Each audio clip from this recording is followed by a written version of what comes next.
up there in the musical stratosphere for Mountain Dulcimer. My name is Futch, and welcome to Dulcimerica. In the last episode, we talked about getting out of that D zone where we live a lot as Mountain Dulcimer players, and using the capo to quickly get into a different key where there's a lot of fun involved there. Why is that necessarily? There's a lot of research that goes into this, but basically every single key that we play in has its own personality. You might have sometimes found a way to tune down to CGC, but you used your DAD tab to play it. And notice how different all of your songs sound. The distances between notes, the intervals, they're all the same. Nothing's changed there.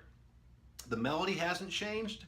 The chords, the names of the chords have changed, but how far you have to go between them hasn't changed at all. And yet there's something very, very different when you're listening to this song you're playing that was normally played in DAD, and you're now playing it in CGC. That's because every single note that we play with, and all those notes and all of their different pitches, all resonate at different frequencies. And given that we are beings that are made up partially of water and electricity, vibrations really affect us. So there are different moods that composers get into, and oftentimes composers, if they want to convey a certain type of emotion, whether it be joy, sadness, anger, or victory, they will actually pick a particular key that has a certain feeling about it. And it's a really, really fascinating area of musical development and study that you should look into. And the more you play in different keys, the more you'll hear that, and maybe you'll come up with even what your favorite key is. But I also know that as we start getting up the fretboard, the Mountain Dulcimer starts to lose some of its lower end and starts to get up into mandolin territory. So a lot of people like to play down in DAD and CGC and CGG and DAA just because they want those richer tones. But for people who like to cut through the mustard, there's no better way than getting up higher in pitch and getting above the ruckus sometimes. So today we are going to be looking at playing in the key of A major. The last episode we dealt with playing in G. And so we're just going to move the capo from the 3rd fret to the 4th fret to get into the key of A. You've probably heard that a lot of instruments have their favorite keys to play in just because it's easy to play in. So banjos tend to like the key of G, although they do play in D a lot, and C. And fiddles like to play in the key of A, even though they also like to play in the key of C and other keys as well. So, you know, don't be surprised if you're at the jam and a fiddle player calls a tune and it might be an A tune. Well, if you have ever wondered, what in the heck am I supposed to do with that? Wonder no more. Go ahead and put your capo at the 4th fret, and that'll take your DAD tuning dulcimer and put it into the home key of A. Now, I'm going to go ahead and show you what the A major scale looks like. The A major scale has got 3 sharps, F sharp, C sharp, and G sharp.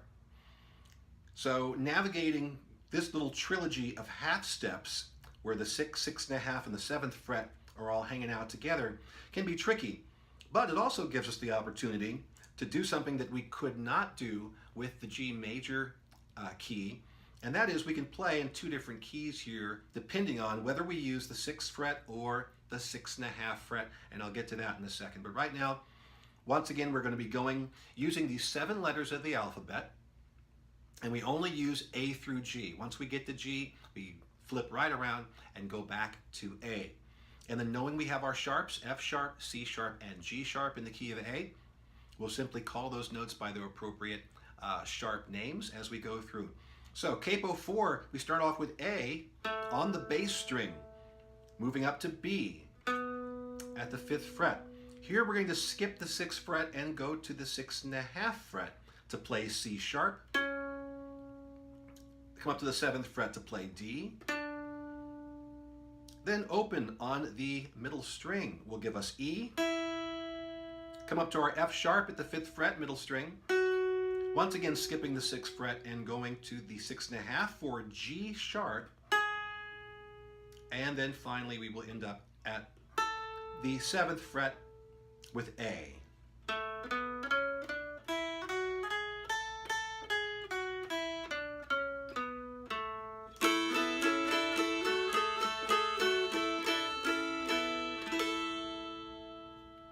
All right. So if you watched the last episode, which I hope you have, and if you haven't, please go back and watch that and come back because it'll explain a lot of what I'm talking about here. I talked about lily pad notes. When you're playing any of the notes out of the A major scale, while an A major chord is providing the foundation. You want to pick the notes that are inside of the A major chord if you want to linger, if you want to hang out there for a while. The three notes inside of the A major chord are A, C sharp, and E. So if you go to any of those and just hang out,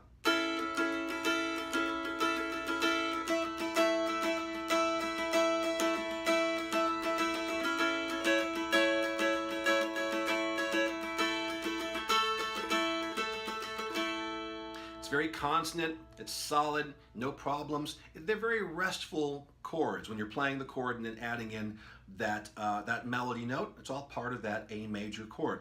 But if you use anything other than the first, third, and fifth notes of the scale used to create a major chord, then you'll hear a restless nature. For example, let's play a B. B is not in the A major chord. If I strum it for a long period of time, the chord sounds like it's anxious and wants to go somewhere else. It's a really lovely chord we're playing right there. But it seems like it wants to go somewhere else. It wants to resolve. The other shoe, the other musical shoe needs to be dropped. So I'm going to go from B to C sharp and listen to how that resolution feels as we go from restless to restful.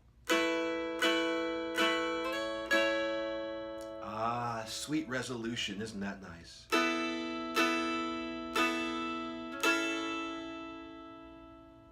And that goes with any of the chords that are sort of hanging out. Remember we played the seventh note of the scale last time and let it hang out for a while, and it really was almost cringe-inducing. We'll play G sharp here. There are times when that's a very beautiful thing, but typically when you're playing fiddle tunes, you don't want that note hanging out for a long period of time, unless you play it very briefly and then it goes and resolves up or down. We could do either one. We could resolve down to F sharp, and we can also resolve back up. F sharp doesn't help the case much because F sharp is not in the A major chord, but it's not as jarring an interval as the seventh note of the scale. But it's still restless. It wants to keep going. It's really happy being right there playing E because E is part of the A major chord. So I hope that whole concept makes sense to you. It'll make it a lot easier for you to pick out new tunes, do your own arrangements, and find the melody of some of your favorite tunes. Just remember those qualities, restless and restful. Okay, so I mentioned already that we've got a couple of options here available to us because of the presence of the 6.5 fret. We shouldn't be able to play any of this A major stuff because it is the 6.5 fret that gives us that ability. If this were a standard diatonic dulcimer, we would only be able to play A minor, but not a proper A minor, what we call the natural minor, which from the major scale has 3 flats, 3, 6, and 7. No, what this is a Dorian minor with flats 3 and 7 only. 6 is actually not altered whatsoever. And you can get into those two notes right there at the 6th fret. So if you avoid the 6.5 fret, but you go ahead and you play at the 6th fret, you'll be playing a Dorian minor.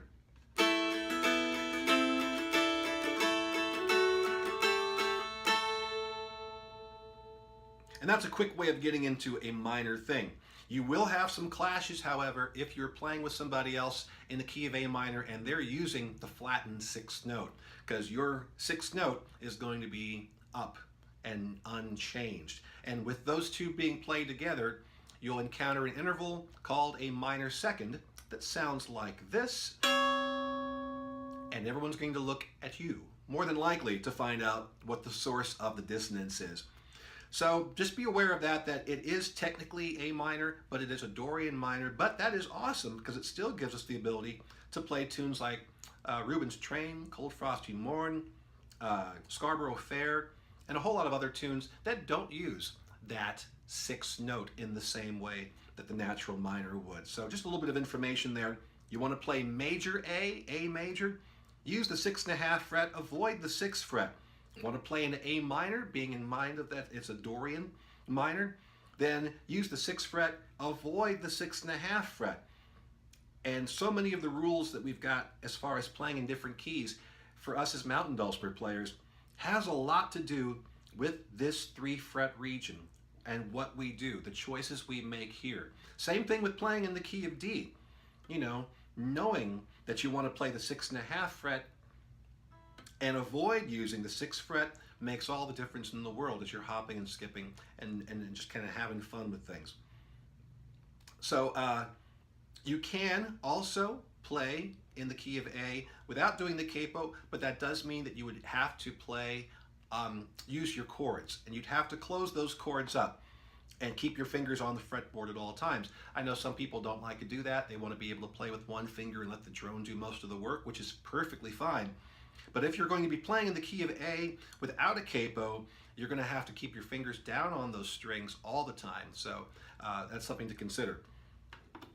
So what I'm going to show you in the next episode is getting down into playing the chords for each of these. I've showed you the scales and how to capo into them so you can play it easy. But if you want to get in deep into it, not only know all the chords that go with these, but also know how to figure out what notes are inside the chords, that's going to be for the next episode. So I hope you'll join me for that. And before I go anywhere else, I want to say thank you to all of my patrons on Patreon. You guys help produce the show, and you make a lot of things possible with all the gear upgrades and the software services and cloud-based storage and everything else. Thank you, thank you, thank you, thank you very, very much. And if you want to find out about Patreon and get down deep into the matter, you can go to patreon.com/BingFutch, go to the featured tag section, click on Open House. You can download all kinds of tablature, music, video, and a lot more. And then if you like what you see, please do consider becoming a Patreon. Patreon.com/BingFutch. Just $5 a month gets everything I've ever produced and everything I'm producing now. Thank you guys so much. We'll see you next time right here on Dulcimerica.